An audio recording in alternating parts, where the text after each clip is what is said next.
భోపాల్లో ఓ భర్త తన భార్యను హనీమూన్కు గోవాకు తీసుకెళ్తానని హామీ ఇచ్చాడు. కానీ గోవాకు తీసుకెళ్లకుండా అయోధ్య వారణాసికి తీసుకెళ్లాడు. దీంతో తన భర్త నుంచి విడాకులు కోరింది.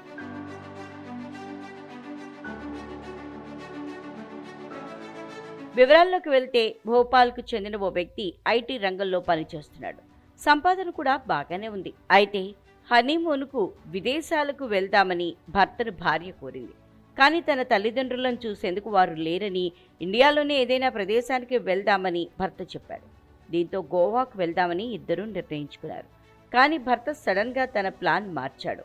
అయోధ్య రామమందిరం ప్రాణప్రతిష్ఠ కార్యక్రమానికి వెళ్లాలని కుమారుడిని తల్లి కోరింది. దీంతో అతను అయోధ్యకు ఫ్లైట్ టికెట్లు బుక్ చేశాడు. ఇక చేసేదేమీ లేక భార్య తన భర్త వెంట వెళ్ళింది. అయోధ్య వారణాసి ట్రిప్ ముగిశాక భార్యాభర్తలిద్దరూ ఇంటికి తిరిగొచ్చారు.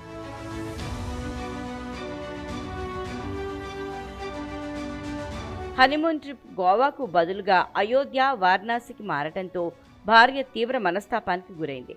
ఆమె తన భర్త నుంచి విడాకులు కావాలని కోరుతూ శుక్రవారం ఫ్యామిలీ కోర్టులో పిటిషన్ దాఖలు చేసింది. ఇక తనకంటే కుటుంబ సభ్యులకే తన భర్త అధిక ప్రాధాన్యత ఇస్తున్నాడని భార్య పిటిషన్లో పేర్కొంది.